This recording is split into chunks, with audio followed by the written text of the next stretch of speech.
بسم اللہ الرحمن الرحیم۔ آج میں آپ کو جس لڑکی کی کہانی سنانے والی ہوں وہ مستقبل کے خوبصورت خواب سجائے ہوئے جب شوہر کے گھر منتقل ہوئی تو اس سے شوہر کی صورت میں ایک ظالم شخص ملا۔ جب اس نے اپنے والدین سے مدد طلب کی تو انہوں نے یہ کہہ کر اس کو رخصت کر دیا کہ شوہر کی سختیاں برداشت کرو۔ آخر جب دکھوں کی انتہا ہو گئی تو اس لڑکی نے سکون کے لیے ایک نئے راستے کا انتخاب کیا۔ تو چلیے شہناز کی کہانی خود اس کی زبانی سنتے ہیں۔ میرا نام شہناز ہے۔ میں ایک باعزت خاندان سے تعلق رکھتی ہوں۔ یونیورسٹی سے فراغت کے بعد اچھی تنخواہ پر مجھے نوکری مل گئی۔ نوکری کرتے ہوئے مجھے بہت کامیابی اور عزت اور احترام ملا کیونکہ میں بہت محنت سے کام کرتی تھی۔ میرے ساتھ ایک نوجوان کام کرتا تھا۔ اس نے پسندیدگی کا اظہار کیا اور ہمارے گھر رشتہ بھیجا۔ ہمارے گھر والوں نے دیکھا کہ وہ ہمارا ہم پلہ بھی ہے اور اعلیٰ تعلیم یافتہ بھی ہے، تب انہوں نے بھی رضامندی کا اظہار کر دیا۔ میری منگنی ہو گئی۔ چند ماہ کے بعد شادی بھی ہو گئی۔ شادی میری بڑی دھوم دھام سے ہوئی تھی۔ میں جب شوہر کے گھر منتقل ہوئی تو میری آنکھوں میں اچھے مستقبل کے خواب سجے ہوئے تھے۔ شروع کے چند ماہ تو بہت ہنسی خوشی گزر گئے۔ آہستہ آہستہ جب زندگی کے راز کھلے تو مجھے معلوم ہوا کہ میرا شوہر شکیل سخت جھگڑالو آدمی ہے، تنہائی پسند اور الگ تھلگ رہنے والا ہے۔ نہ کسی سے ملتے ہیں، نہ کسی محفلوں میں جاتے ہیں اور گھر والوں کے ساتھ کہیں آنا جانا بھی پسند نہیں کرتے تھے۔ لوگ بھی ان کو ناپسند کرتے تھے۔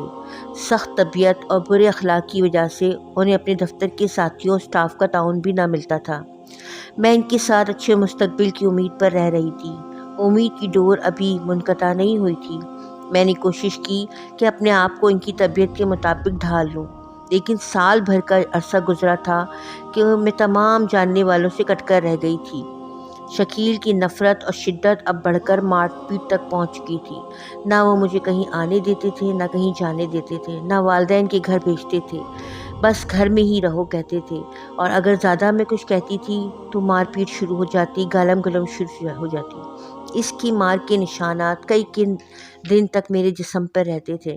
کہتے ہیں تلواروں کے زخم تو مندمل ہو جاتے ہیں، لیکن زبان کے گھاؤ ہمیشہ ہرے بھرے رہتے ہیں۔ میرے ساتھ بھی کچھ ایسا ہی معاملہ تھا۔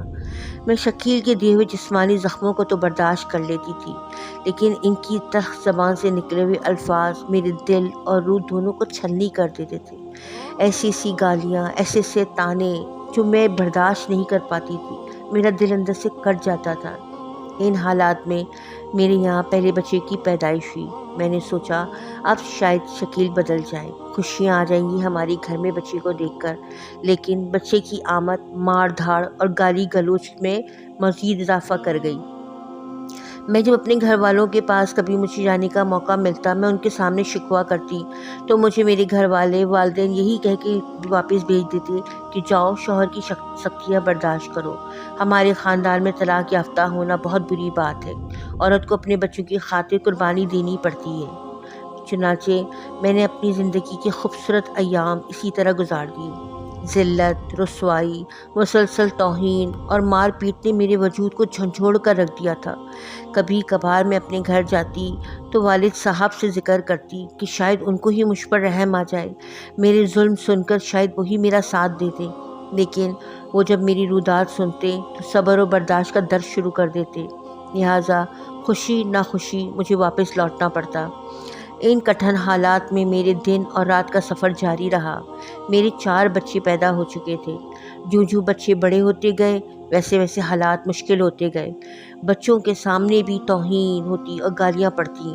اللہ کا کرم یہ ہوا کہ جب شکیل مجھے مارتے یا گالیاں دیتے اور میں روتی تو بچے میرے گلے لگ جاتے، تو میرے دل کو تھوڑا سکون ملتا کہ کوئی تو ہے جسے مجھ پر رحم آتا ہے، جو مجھ سے محبت کرتا ہے۔ شوہر کے ظلم سہتے سہتے اب میری عمر 46 سال کی ہو چکی ہے۔ میرے بیٹے جوان ہو چکے ہیں۔ اب مجھ سے مزید توہین آمیز سلوک برداشت نہیں ہوتا تھا۔ آخر اللہ نے میری سن لی۔ دنیا والوں نے تو میری مدد نہ کی۔ آخر مجھے بڑا عہدہ مل گیا آفس میں اور میری آمدنی اچھی ہو گئی۔ اب میں نے شوہر سے کنارہ کشی کر لی ہے کیونکہ میں ان کی آواز بھی نہیں سننا چاہتی۔ میرے رگ رگ میں ان کی نفرت سرایت کر گئی ہے۔ میں اللہ تعالیٰ کی عذاب اور آخرت سے ڈرتی ہوں، اس لیے میں ان سے مکمل جدائی اختیار نہیں کرتی۔ کبھی کبھی میں سوچتی ہوں کہ طلاق لے لوں، کم از کم اس طرح نفرت اور کراہیت کا گناہ تو مجھے نہ ملے گا۔ کیا میں اگر اپنے شوہر سے نفرت کروں تو کیا میں گناہ گار ہوں گی؟ مجھے ضرور میرے اس سوال کا جواب دیجیے گا۔